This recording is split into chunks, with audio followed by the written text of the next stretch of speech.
Well, good morning. I stand before you today with one unmistakable message about Operation Epic Fury. America is winning, decisively, devastatingly, and without mercy. Under the direct command of President Trump, the War Department unleashed this operation early Saturday morning, just 4 days ago, which means we need to remember two things. First, we are only 4 days into this.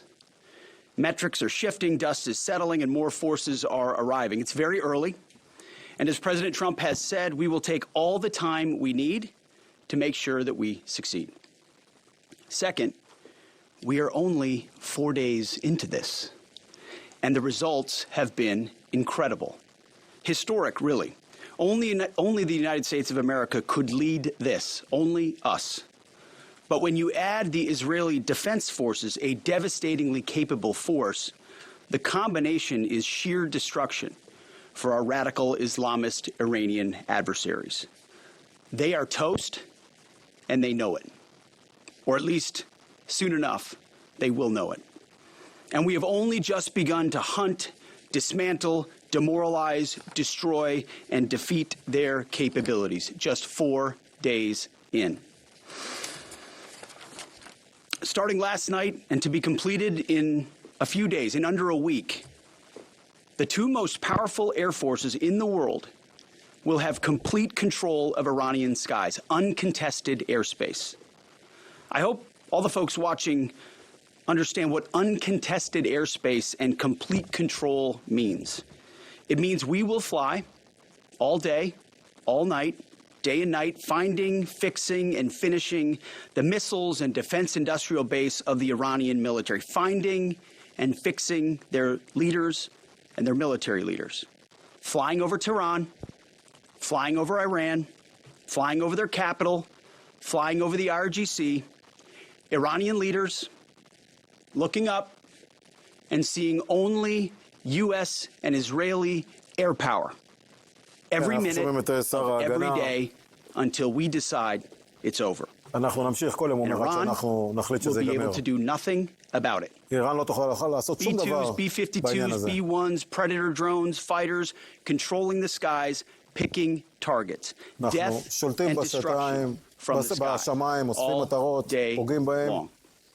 We're playing for keeps. Our warfighters have maximum authorities granted personally by the President and yours truly. Our rules of engagement are bold, precise, and designed to unleash American power, not shackle it. This was never meant to be a fair fight. And it is not. We are punching them while they're down. Thus far, Operation Epic Fury has delivered twice the air power of shock and awe of Iraq in 2003, minus Paul Bremer and the nation building. The campaign has 7 times the intensity of Israel's previous operations against Iran during the 12-day war, 7 times. And as President Trump said, more and larger waves are coming. We are just getting started. We are accelerating, not decelerating. Iran's capabilities are evaporating by the hour, while American strength grows fiercer, smarter, and utterly dominant. More bombers and more fighters are arriving just today. And now, with complete control of the skies, we will be using 500-pound, 1,000-pound, and 2,000-pound GPS and laser-guided precision gravity bombs, of which we have a nearly unlimited stockpile. We used more exquisite standoff munitions at the start, but no longer need to. Our stockpiles of those, as well as Patriots, remains extremely strong. The enemy can no longer shoot the volume of missiles they once did, not even close. And the chairman will lay out some of those percentages. So our air defenses and that of our allies have plenty of runway. We can sustain this fight easily for as long as we need to. And as I said yesterday, we set the terms. Now, you may not see much of it because the IRGC shut off the internet to the entirety of the country. They blind their people on purpose, just like they kill their own on purpose. Much was made of the volume of missiles Iran was able to shoot in the first few days. And sadly, as we projected, a few got through and killed 6 of our best, who will hopefully arrive home soon. We will avenge them, no doubt. But I liken Iran's predicament to a football team who scripted the first 20 plays of a game. The team knew what plays to run because their first few drives were scripted. But now that the game has started and the blitz is on, they don't know what plays to call, let alone how to get in the huddle and call those plays. Iran's senior leaders are dead. The so-called governing council that might have selected a successor, dead, missing, or cowering in bunkers, too terrified to even occupy the same room. Senior generals, mid-level officers, enlisted ranks, they can't talk or communicate, let alone mount a coordinated and sustained offensive. That's not great for morale. The Iranian Air Force is no more, built for 1996, destroyed in 2026. The Iranian Navy rests at the bottom of the Persian Gulf. Combat ineffective, decimated, destroyed, defeated, pick your adjective. In fact, last night, we sunk their prize ship, the Soleimani. Looks like POTUS got him twice. Their Navy, not a factor. Pick your adjective, it is no more. In fact, yesterday, in the Indian Ocean, and we'll play it on the screen there, an American submarine sunk an Iranian warship that thought it was safe in international waters. Instead, it was sunk by a torpedo. Quiet death. The first sinking of an enemy ship by a torpedo since World War II. Like in that war, back when we were still the War Department, we are fighting to win.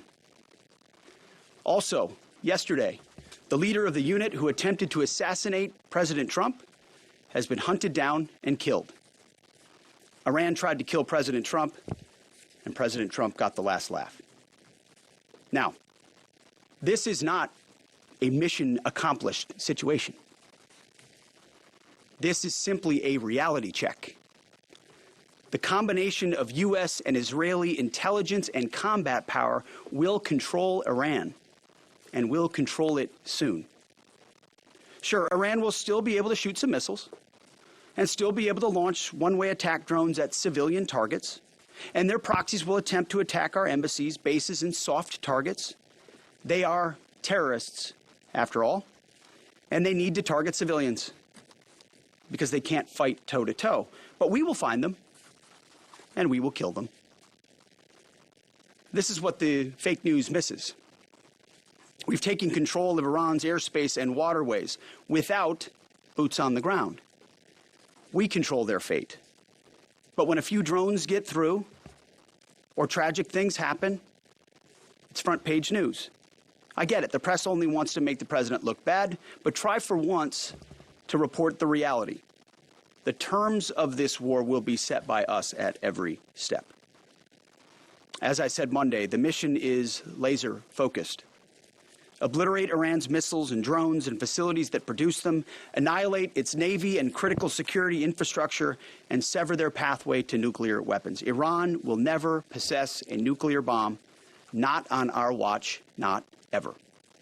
And this is why President Trump's moral clarity on Iran today is so vital. Unlike the past, where vague red lines and endless negotiations let Iran fund terror and inch ever so slightly toward a bomb, this president sees the threat plainly and acts decisively. No more half measures, especially when Iran is at its weakest. No more letting Tehran play for time while our people pay the price. His leadership ensures that we finish what we start and that we protect our warfighters by crushing the enemy before they can strike again.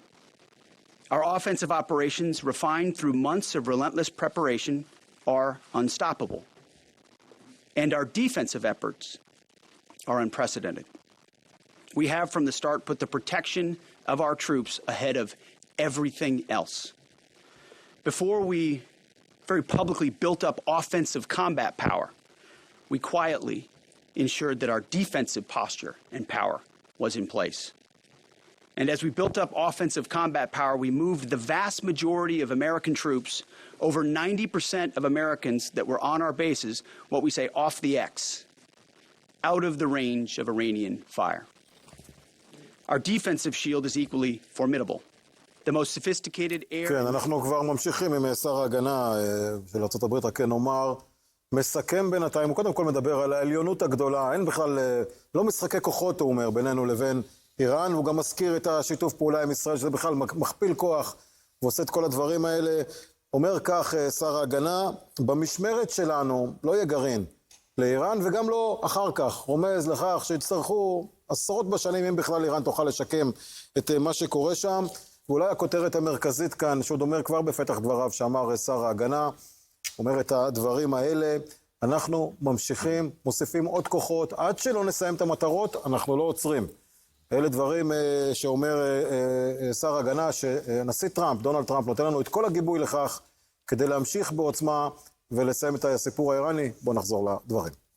But we ensured that the maximum possible defense and maximum possible force protection was set up before we went on offense. In closing, as President Trump told German Chancellor Merz yesterday, Iran negotiated in bad faith, stalling, scheming, and preparing to strike. And we acted decisively to defend our people, our interests, and our allies. President Trump took bold action, putting America first, the kind of bold action that the American people elected him to execute. To our steadfast partner, Israel, your mission is being executed with unmatched skill and iron determination. Fighting shoulder to shoulder with such a capable ally is a true force multiplier and a breath of fresh air. We salute your courage and your contribution. 4 days in, we have only just begun to fight. America fights to win, and in Operation Epic Fury, we are. May God's providence cover and protect our troops always. And with that, I turn it over to the chairman. Thank you, Mr. Secretary, and good morning, everyone. Thank you for being here. I'm here today to provide the American people and those of you in this room an update on Operation Epic Fury. First, it's with profound sadness and gratitude that I share the names of 4 of our 6 fallen heroes, all from the 103rd Sustainment Command, U.S. Army Reserves out of Des Moines, Iowa. Captain Cody Cork, Sergeant First Class Noah Tegens, Sergeant First Class Nicole Amore, and Sergeant Declan Cody. To the families of our fallen, we grieve with you today, and we look forward to welcoming your family members home at Dover in the coming days. Out of respect for the other families, we'll withhold the release of their names until next of kin notification is complete. And either myself or Admiral Cooper will release those names as soon as we can ensure that all of those families have been properly notified. To our Gold Star families, to our wounded warriors and their loved ones, we will never forget your sacrifice. Our nation stands with you, and we are eternally grateful for your courage, your resiliency, your devotion to this mission and to our nation. As the Secretary said, we're 4 days in, 103 hours into this campaign. The operation was again launched with clear military objectives designed to dismantle Iran's ability to project power outside of its borders, both today and in the future. First, we are targeting and eliminating Iran's ballistic missile systems to prevent them from threatening the U.S. Forces, partners, and interests in the region. Second, we are destroying the Iranian Navy, degrading its capacity, capability, and ability to conduct operations, not just in the Central Command AOR, but as the Secretary showed in the video, around the world. Third, we're ensuring Iran cannot rapidly rebuild or reconstitute its combat capability or combat power, and those phases will begin as the campaign continues. As of this morning, U.S. Central Command is making steady progress. Iran's theater ballistic missile shots fired are down 86% from the first day of fighting, with a 23% decrease just in the last 24 hours. And their one-way attack drone shots are down 73% from the opening days. This progress has allowed CENTCOM to establish localized air superiority across the southern flank of the Iranian coast and penetrate their defenses with overwhelming precision and firepower. We will now begin to expand inland, striking progressively deeper into Iranian territory and creating additional freedom of maneuver for U.S. forces. Let me explain a little bit about how we're thinking about staying ahead of the enemy. First, over the past several weeks, Admiral Cooper and the CENTCOM team have refined their operational approach to the region. Their planners identified key centers of gravity that would allow Iran to project power outside of its borders. They thought about how to isolate critical vulnerabilities and determined where, with precision, the greatest strategic effect could be achieved. As a result of this, CENTCOM is now shifting in day 4 already from large deliberate strike packages using standoff munitions at range outside an enemy's ability to shoot at us, now into stand-in precision strikes overhead Iran. As the Secretary said, this is a point of munitions transition from standoff munitions to stand-in munitions like joint direct attack munitions, which are GPS-aided free-fall weapons, and other things like Hellfires, etc. This will allow the joint force to deliver significantly increased precision effects on the target. The throttle is coming up, as the Secretary said, as opposed to ramping down.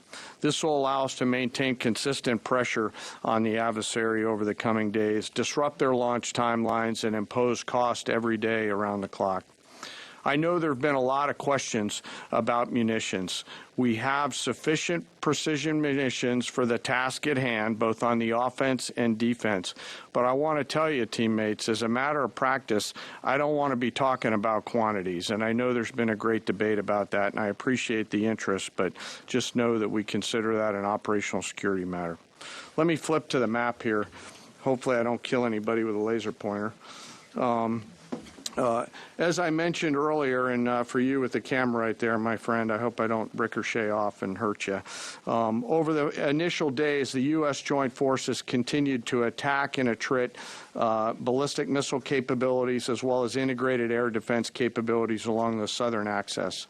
Along the northern axis, Israel and the Israeli Air Force has predominantly been working integrated air defense targets along the northern flank, as well as medium-range ballistic missile capability as well. From the sea, the USS Ford has continued to project combat power here, as well as the bomber pulses that we talked about in the opening days of this briefing. Along the southern axis, the USS Abraham Lincoln Strike Group has continued to provide pressure from the sea along the southeastern side of the coast and has been attriting naval capability all along the strait and up into the Arabian Gulf at a size and scale sufficiently to address the targets required. To date, we've hit over 2,000 targets, as Admiral Cooper said in his video last night. We've destroyed more than 20 Iranian naval vessels, including, in addition to the frigate outside of the area, one submarine, and effectively neutralized at this point in time Iran's major naval presence in theater out there. As the Secretary showed the video, for the first time since 1945, a United States Navy fast attack submarine has sunk an enemy combatant ship using a single Mark 48 torpedo to achieve immediate effect, sending the warship to the bottom of the sea. I want to remind everybody that this is an incredible demonstration of America's global reach. To hunt, find, and kill an out-of-area deployer is something that only the United States can do at this type of scale. Over the next 24 to 48 hours, CENTCOM will continue to strike infrastructure and naval capability, and we'll continue to assess our progress against the military objectives. It does take time for us to collect that information.